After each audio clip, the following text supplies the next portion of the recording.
Hai semua.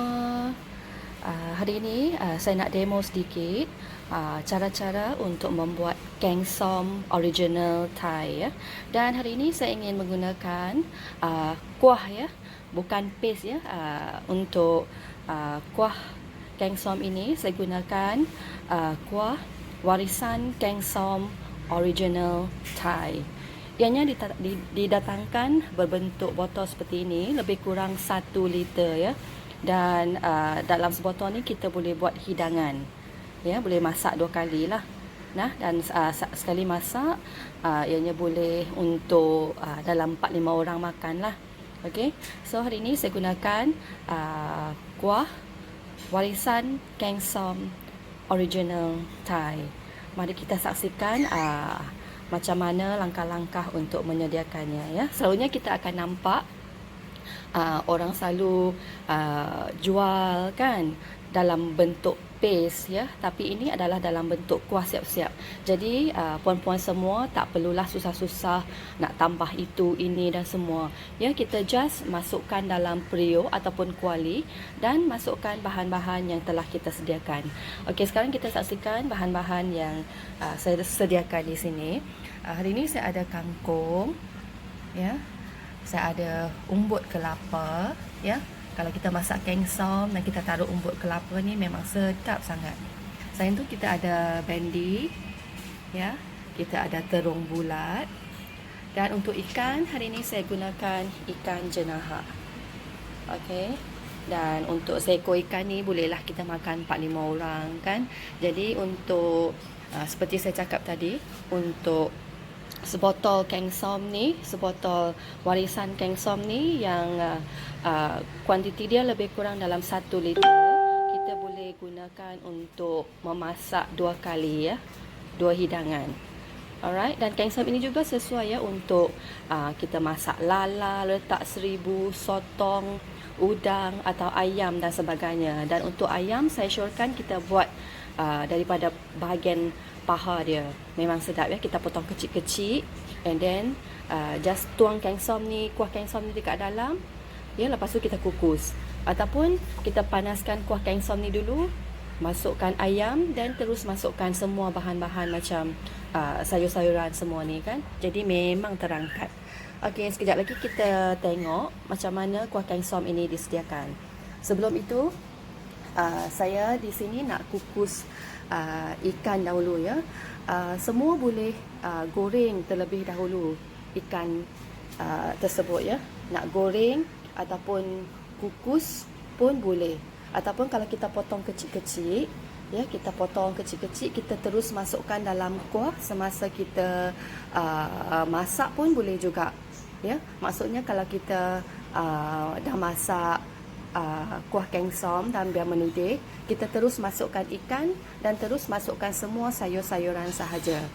Okey, yang tu kalau kita nak masukkan dalam kuah ya. Tapi kalau kita nak kukus dahulu ataupun ada setengah orang dia orang tak suka makan style kukus kan, jadi bolehlah kita goreng terlebih dahulu ikan ini dan ketepikan.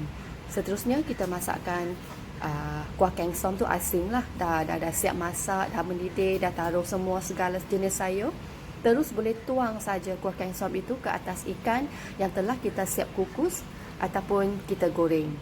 Okey, sekarang kita tengok macam mana kita nak menyediakan keng som ini ya.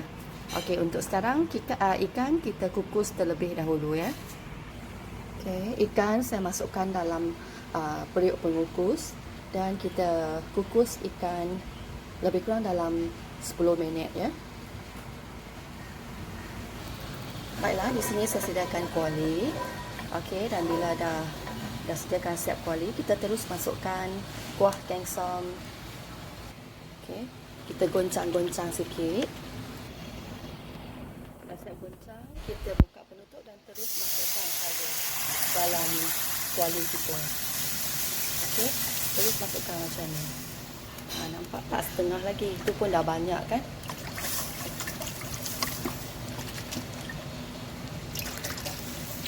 Okey, nampak? Okey, setengah botol ya. Kita dah masukkan setengah botol kuah warisan keng som original Thai ya. Okey, dan lagi setengah ni kita boleh simpan untuk masakan atau hidangan seterusnya ya. Kalau macam hari ni kita buat kengsom ikan, esok boleh pula kita buat kengsom udang, kengsom sotong dan sebagainya ya. Jadi yang untuk setengah ni kita bolehlah simpan dalam peti ais terlebih dahulu ya. Okey, dan kengsom kita dekat sini. Biarkan ia mendidih seketika sebab kita dah simpan dalam peti sejuk. Jadi kita biarkan kuah kengsom ni mendidih sebentar ya. Jadi sementara menunggu ikan yang kita kukus ataupun kita tunggu ikan yang kita goreng kan. Jadi sebelah stove lagi kita boleh gunakan untuk memanaskan kuah kengsom ini ya. Jadi kita tak rugi masa kita. Dan sekejap saja, semudah ABC ya. Terus tuang dalam kuali ataupun periuk, tunggu sehingga mendidih. Lepas tu kita terus boleh masukkan sayur-sayuran pilihan kita sebentar tadi ya. Nampaknya dah hampir mendidih. Dan kita tengok ikan kita pun. Oops. Oh, tu dia, ikan kita pun dah hampir masak. Sebab ikan ni dia tak lama ya. Kalau air yang kita jerang tu dah memang dah mendidih, kita sekejap saja masukkan ikan. Dah hampir masak dah ikan. Okey. So sekarang kita tengok kuah kengsom kita. Hampir mendidih dah.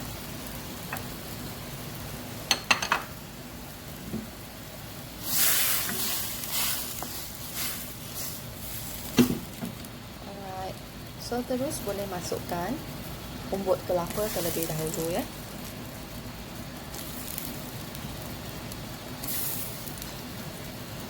Kalau ada timun kan, nak masukkan timun pun boleh. Tapi kebetulan hari ni saya kehabisan stok timun. Okey. So sekarang kita masukkan umbut kelapa. Umbut kelapa ni pun tak perlukan masa yang panjang untuk ianya lembut ya, dan memang ianya tak lembut dah memang macam ni. Dan masa kita makan umbut kelapa ni nanti dia akan rangup-rangup ya.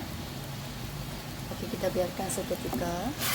Jadi tuan-tuan puan-puan boleh tengok ya, dari masa kita tuang kuah kengsom warisan tadi sampailah sekarang tak sampai 10 minit pun kita tuang kuah kengsom ke dalam kuali kita kan. Biarkan mendidih dalam 2-3 minit je. Seterusnya kita masukkan umbut kelapa. Okey. Dan biar mendidih seketika.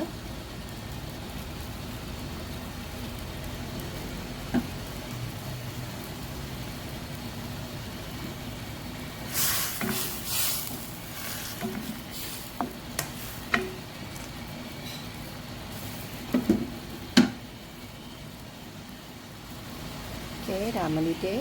So sekarang kita masukkan pula terung bulat.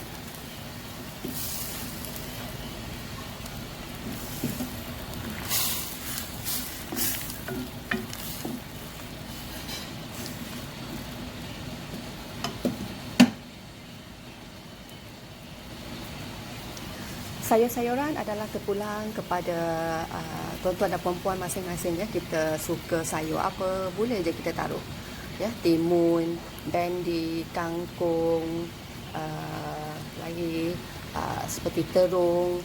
Nenas pun boleh ya. Nenas, kalau kita taruh nenas, ianya lebih menambah lagi kelazatan kuah kengsom kita ya. Sebab nenas sememangnya ianya dah masam manis kan, jadi bila kita taruh dalam kuah kengsomnya ianya lebih lazat lah kan.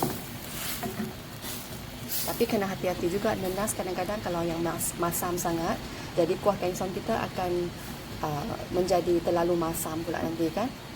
Okey, so sekarang dah taruh terung, so kita masukkan bendi.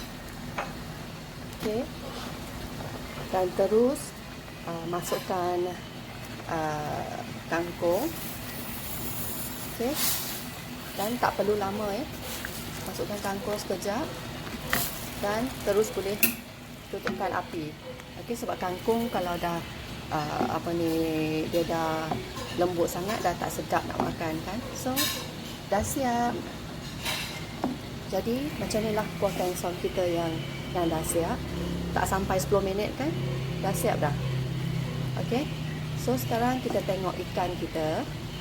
Okey, ni kuah keng som kita. Jadi untuk macam kangkung, kalau siapa yang nak taruh perbanyakkan atau yang tak suka kangkung, kita boleh gunakan sayur-sayuran yang lain pula ya. Jadi pilihan kita, atas pilihan kita nak taruh sayuran apa, kita suka apa, boleh saja kita taruh. Tapi seperti sayur kana, sayur sawi itu macam tak sesuai lah kan untuk keng som.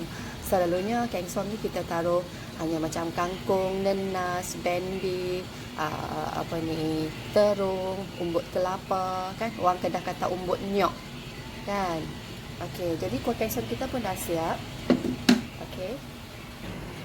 Baiklah, sekarang ikan kita pun dah masak nampaknya. Jadi kuah keng som yang dah siap sedia tadi dekat sini. Jadi kita terus angkat dan terus je tuang kuah keng som kita ke atas ikan yang telah siap kita kukus. Okey. Macam ni. So nampak tak? Okey, kan? Dah siap dah. Jadi kadang-kadang kalau kita nak makan keng som sebegini, kita perlu pergi dekat restoran Thai kan, restoran Thai food untuk mencari kuah keng som yang macam ni. Jadi sekarang warisan keng som original Thai menyediakan kuah keng som yang dah siap sedia, dan untuk memudahkan ibu-ibu yang bekerja ataupun ibu-ibu yang dekat rumah kan, yang tak perlu susah-susah nak blender berbagai bahan-bahan, pergi pasar beli itu dan ini bahan-bahan kan.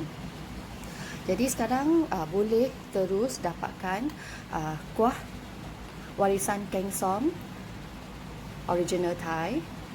Okey, jadi boleh anda dapat hidangan ikan keng som yang lazat.